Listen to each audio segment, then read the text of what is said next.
नमस्कार। जरा सोचिए कि अगर इस पूरे ब्रह्मांड को बनाने वाले को ही, यानी क्रिएटर को ही अपनी शक्ति पर घमंड हो जाए, तो क्या हो सकता है।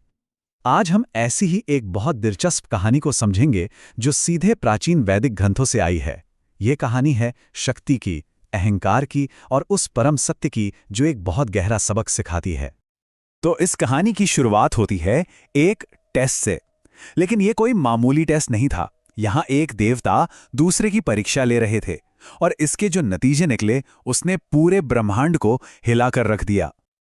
और यही सवाल इस कहानी के बिल्कुल सेंटर में है कि जब वही शक्ति जिसने सब कुछ बनाया है वो ही खुद को सबसे बड़ा समझने लगे तो फिर ब्रह्मांड का बैलेंस कैसे बना रहेगा।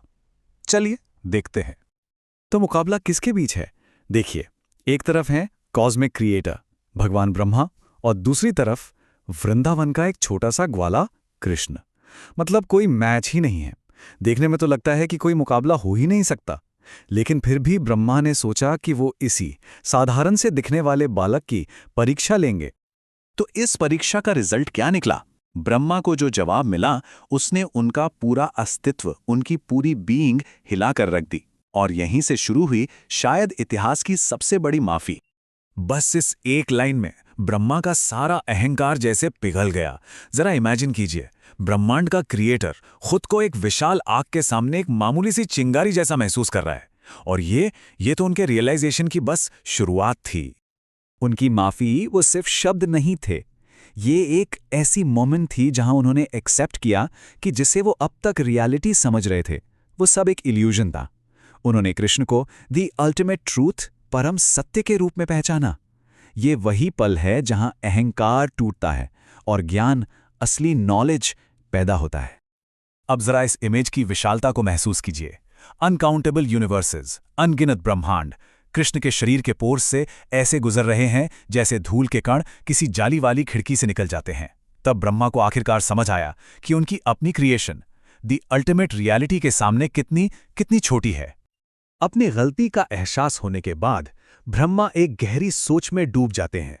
वो सोचते हैं कि आखिर परमात्मा को समझने का सही रास्ता है क्या? और यहीं से सत्य के दो मार्गों की बात सामने आती है। तो ब्रह्मा दो बिल्कुल अलग रास्ते बताते हैं। एक है जिसे हम कह सकते हैं ज्ञान मार्ग, यानी सिर्फ अपने बुद्धि से, अपने इंटेलेक्ट से ईश्वर को समझने की कोशिश। और दूसरा है भक्ति मार्ग, जो दिमाग से नहीं दिल से शुरू होता है, सुनने से, सेवा से और समर्पण से। और पहले रास्ते के बारे में देखिए, कितनी खूबसूरत एनालॉजी दी गई है कि सिर्फ दिमाग से ईश्वर को खोजना ऐसा है जैसे गेहूं की खाली भूसी को पीटना। मतलब आप मेहनत तो पूरी कर रहे हैं लेकिन हाथ में कुछ नहीं आने वाला, रिजल्ट जीरो, सिर्फ थकान और परेशानी। तो फिर सही रास्ता क्या है? ब्रह्मा कहते हैं कि ये रास्ता अहंकार का नहीं, ह्यूमिलिटी का है, विनम्रता का है। और ये शुरू होता है सुनने से, फिर आगे बढ़ता है सेवा में, अपने बॉडी, वर्ड्स और माइंड को डेडिकेट करने में। और इस रास्ते पर चलकर उस अजय को भी जीत लिया जाता है जिसे कोई नहीं जीत सकता। इसके बाद ब्रह्मा का ध्यान वृंदावन के उन सीधे साधे ग्वालों पर जाता है और वो हैरान हो जाते हैं। सोचने लगते हैं कि इन लोगों के पास आखिर ऐसा क्या है जो यूनिवर्स के क्रिएटर के पास भी नहीं है। और यहीं ब्रह्मा को सबसे बड़ा लेसन मिलता है। उन्हें रियलाइज होता है कि सबसे बड़ी किस्मत, सबसे बड़ा सौभाग्य ब्रह्मांड बनाने की शक्ति में नहीं है, नहीं, बल्कि वो है कृष्ण के साथ एक सिंपल लविंग कनेक्शन में। ग्वालों के पास यही असली दौलत थी। और ये है ब्रह्मा की अल्टीमेट विश। जरा सोचिए इस बात की गहराई को।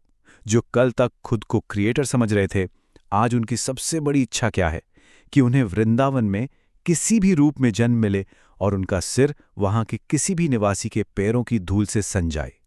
अहंकार से विनम्रता तक का ये जो सफर है ना, बस यही इस कहानी का पूरा सार है।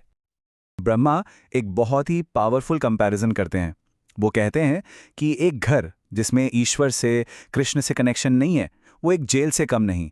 और दूसरी तरफ जिस घर में ये कनेक्शन है वो एक ऐसी जगह है जिससे बड़े बड़े ऋषि मुनि भी जलते हैं, एनवी करते हैं। सारा फर्क बस उस एक कनेक्शन का है। अब कहानी एक ऐसे मोड़ पर आती है जो माइंड बेंडिंग है, जो हमारे टाइम की समझ को ही चैलेंज कर देती है। क्या ये पॉसिबल है कि एक ही मोमेंट किसी के लिए 1 सेकंड का हो और किसी दूसरे के लिए पूरा 1 साल? और देखिए यहां हुआ क्या। ब्रह्मा के लिए पूरा एक इंसानी साल बीत गया, 1 ह्यूमन ईयर। लेकिन कृष्ण के दोस्तों के लिए, उनके लिए बस आधा पल गुजरा, उन्हें पता भी नहीं चला। ये कृष्ण की उस मिस्टीरियस एनर्जी का कमाल था जो वक्त को भी अपनी मर्जी से मोड़ सकती है। लेकिन सवाल ये है कि ये हुआ कैसे? इसका जवाब एक शब्द में है, माया। ये ईश्वर की वो अनोखी डिवाइन एनर्जी है जो हमारे परसेप्शन ऑफ रियलिटी पर पर्दा डाल सकती है, उसे बदल सकती है। और इसी माया के इन्फ्लुएंस में कृष्ण के दोस्तों को एक पूरा साल एक पल जैसा लगा। अब बातें हैं इस कहानी के सबसे गहरे, सबसे फिलोसॉफिकल पॉइंट पर, और वो है प्रेम का रहस्य, द सीक्रेट ऑफ लव। आखिर वृंदावन के लोग कृष्ण से इतना गहरा, इतना सेल्फलेस प्यार करते ही क्यों थे? ये सवाल ग्रंथ में भी उठाया गया है, और इस सच में सोचने वाली बात है कि कोई इंसान किसी और के बच्चे को अपने खुद के बच्चों से भी ज्यादा प्यार कैसे कर सकता है। इसके पीछे एक बहुत गहरा स्पिरिचुअल लॉजिक है। तो इसका जवाब बहुत ही खूबसूरत है। देखिए, स्टेप 1, हर किसी को इस दुनिया में सबसे ज्यादा प्यार अपने सेल्फ से होता है, अपनी आत्मा से, राइट?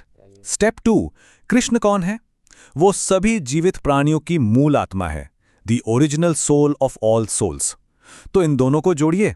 स्टेप 3, इसीलिए कृष्ण से प्रेम करना आखिर में अपने ही अस्तित्व के सोर्स से प्रेम करना है। ये सबसे नेचुरल, सबसे अल्टीमेट लव है।